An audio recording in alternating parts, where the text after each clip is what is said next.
Plongeons dans le monde des milliardaires congolais. Dans cette vidéo, nous allons explorer les familles qui ont bâti des empires économiques, accumulé des richesses colossales et laissé une empreinte indélébile sur le paysage financier de la RDC. Voici le top 10 des familles les plus riches du Congo, où les chiffres sont astronomiques et les histoires fascinantes. Étoile rutilante, si vous voulez en savoir plus, assurez-vous de vous abonner.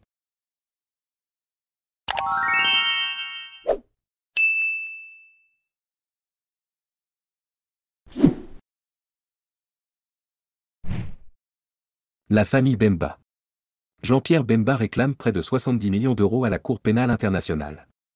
Pas moins de 4,2 millions d'euros sont demandés pour couvrir ses frais de justice et 22 millions au titre du préjudice moral pour lui et sa famille. Il promet de reverser cette somme aux victimes centrafricaines de la guerre civile dans laquelle sa rébellion était impliquée. Les 42,4 millions d'euros restants correspondent à la perte de son patrimoine due à sa saisie ordonnée par la CPI. Ses avions lui appartenant ont été confisqués, dont 6 à l'aéroport de Njili en RD Congo, un Boeing 727, un 707, un Grumman 159, un HS 125, deux Antonov 26 et un Boeing 727 où Bemba résidait, protégé par 5 policiers portugais depuis qu'un homme soupçonné de vouloir l'assassiner avait été arrêté dans cette ville portugaise. Selon la défense de Bemba, ces appareils, dont la valeur totale est estimée à plus de 15 millions de dollars et qui rapportaient, selon le modèle, entre 12 000 et 4 000 dollars par heure de vol en location, ont tous été rendus inutilisables. L'opposant possédait également un bateau sur le fleuve Congo, qui faisait les allers-retours entre Kinshasa et sa province de l'Équateur. Celui-ci a aussi été détruit par les autorités congolaises, avec une valeur estimée à 1,2 million d'euros. L'opposant affirme, par ailleurs, que les dommages causés à ses propriétés immobilières, dont des villas au Portugal détenues au travers de sociétés offshore, sont considérables.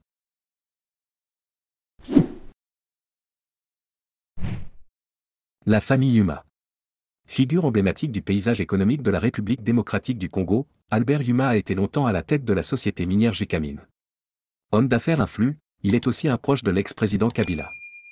Au-delà de son rôle dans l'industrie minière, Yuma a également occupé la présidence de la FEC, un puissant syndicat patronal. L'homme d'affaires a bâti sa fortune principalement grâce à sa position privilégiée au sein de Gécamine.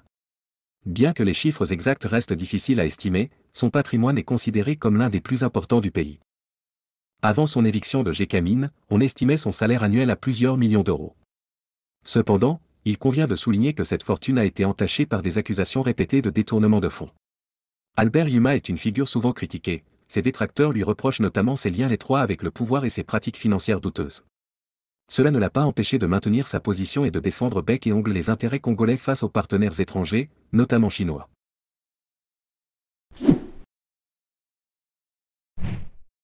La famille Quinduelo. Pascal Quinduelo, dont la fortune n'est pas déclarée, est un homme d'affaires polyvalent impliqué dans divers secteurs. Il a fait fortune dans l'immobilier et les services bancaires.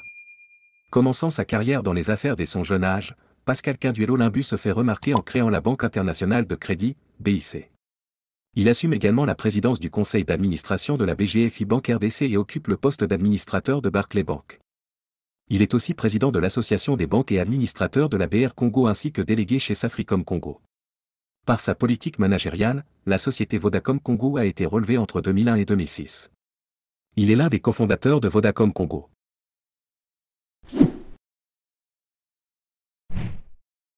Jean-Pierre Kiwakana Kimayala, originaire du Congo central, est un homme d'affaires influent et un économiste reconnu, né en 1943. Actuellement président du Conseil économique et social de la République démocratique du Congo, RDC, il est un acteur clé dans plusieurs secteurs économiques du pays. En plus de ses activités commerciales, Kiwakana est engagé dans des initiatives qui visent à soutenir le développement économique du pays. Il a fait ses études en économie à l'université Denver aux États-Unis, ce qui lui a permis d'acquérir une formation solide. Au fil des années, Jean-Pierre Kiwakana a construit un parcours professionnel riche et diversifié, alliant expertise économique et gestion de projets d'envergure, ce qui fait de lui l'une des figures de proue du monde des affaires en RDC.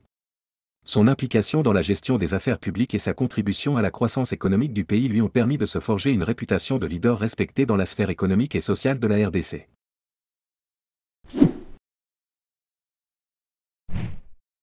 Abed Achour est un homme d'affaires libanais, héritier de la fortune de ses grands-parents, et un acteur majeur dans le domaine des affaires en République démocratique du Congo, RDC.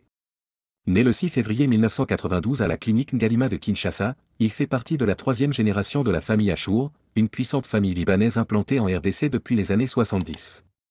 Cette famille a fait fortune dans l'industrie du textile, et Abed est désormais à la tête d'un groupe d'entreprises prospères, créé par son grand-père Marmou Achour, avec des investissements dans des secteurs variés tels que l'immobilier, les concessions automobiles et l'agroalimentaire. Sa fortune exacte n'est pas publiée, mais son rôle dans l'économie congolaise est indéniable. Abed Achour est également un philanthrope très impliqué dans le financement du show-business en RDC, et il est bien connu pour ses activités dans les réseaux sociaux où il fait la promotion de ses entreprises et de ses engagements sociaux. Son influence est renforcée par ses relations avec le monde politique, ses liens avec des stars de la musique congolaise, ainsi que ses nombreuses œuvres caritatives et interventions sociales en faveur de la population quinoise et congolaise.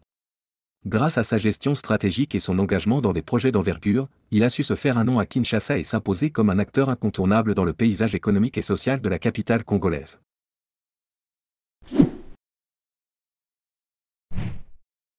Soriano, également connu sous le nom de KTB Katoto en RDC, est un homme d'affaires congolais dont le nom est souvent associé à la fortune, bien qu'il soit difficile d'en estimer précisément l'ampleur aujourd'hui.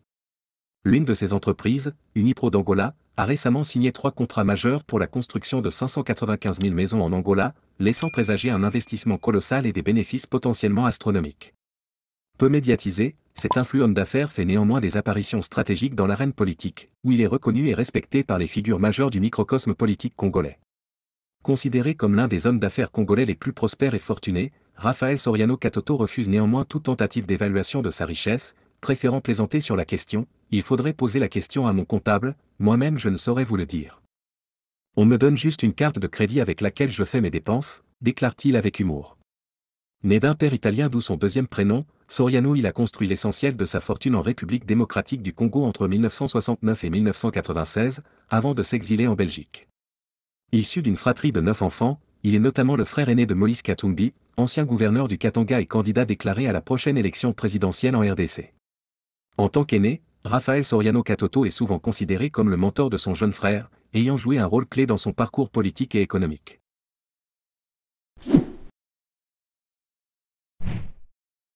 Moïse Katumbi, né le 28 décembre 1964 à Kashobo, dans le Haut-Katanga, est un homme d'affaires, un homme politique et un dirigeant sportif congolais. Il est président du parti Ensemble pour la République et a été gouverneur de la province du Katanga de février 2007 à septembre 2015, date à laquelle il démissionne de ses fonctions ainsi que du Parti du Peuple pour la Reconstruction et la Démocratie, PPRD. Depuis 1997, il est également président du tout-puissant Mazembe, un club de football congolais qui a remporté 5 fois la Ligue des champions de la CAF et a été finaliste de la Coupe du monde des clubs en 2010. Ancien gouverneur du Katanga, Katumbi est également actif dans les secteurs miniers, du transport et de l'agroalimentaire. Sa fortune n'est pas précisément chiffrée, et il est important de noter que les estimations concernant la richesse des personnalités congolaises varient souvent, car les informations financières ne sont pas toujours rendues publiques. La République démocratique du Congo, malgré ses vastes ressources naturelles, fait face à de nombreux défis économiques et sociaux qui influencent la répartition des richesses. En 2015, Moïse Katumbi a été décrit par l'hebdomadaire britannique The Economist comme le deuxième homme le plus puissant du pays après l'ancien président Joseph Kabila. Il a également été élu personnalité de l'année 2015 à la suite d'un sondage mené par le magazine Jeune Afrique auprès de ses lecteurs.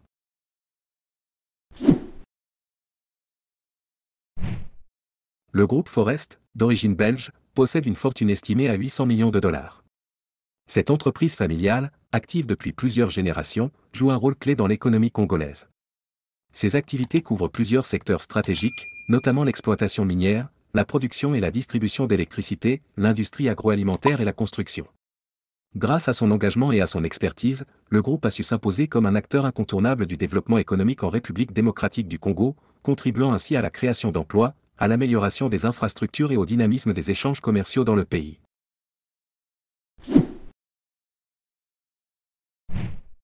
L'ex-président congolais Joseph Kabila et sa famille ont constitué un empire économique qui leur a rapporté des centaines de millions de dollars, selon une enquête publiée par l'agence Bloomberg 5 jours avant la fin de son mandat. Ensemble, les Kabila ont bâti un réseau d'entreprises couvrant tous les secteurs de l'économie congolaise, générant des revenus considérables. Bloomberg rapporte que ce dirigeant contrôle un empire financier s'étendant dans tous les domaines économiques. Les documents accessibles au public indiquent des investissements de plus de 30 millions de dollars dans seulement 2 sociétés, tandis qu'une autre entreprise de la famille aurait généré plus de 350 millions de dollars sur 4 ans. Dans un pays où près des 2/3 des 77 millions d'habitants vivent avec moins de 1,90 $ par jour, selon la Banque mondiale, la famille Kabila a mis en place, depuis 2003, un réseau international d'affaires avec des participations dans au moins 70 entreprises. Joseph Kabila, son épouse, leurs 2 enfants et 8 de ses frères et sœurs contrôlent plus de 120 permis d'extraction d'or, de diamants, de cuivre, de cobalt et d'autres minerais en RDC. L'article décrit une mainmise sur les richesses et l'économie du pays par un clan animé d'une soif inextinguible d'argent.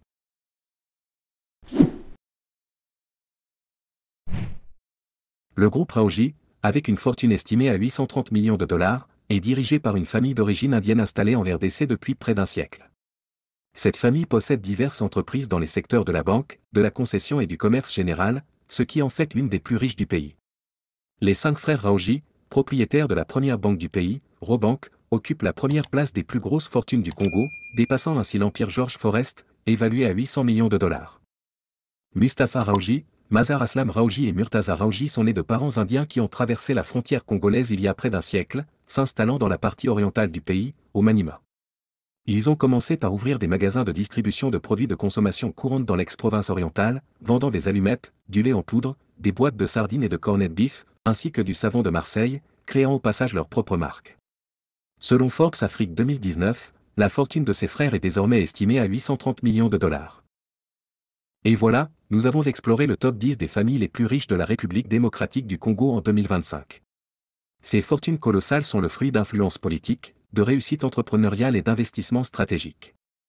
Mais une question demeure, comment ces richesses impactent-elles réellement l'économie du pays et le quotidien des Congolais?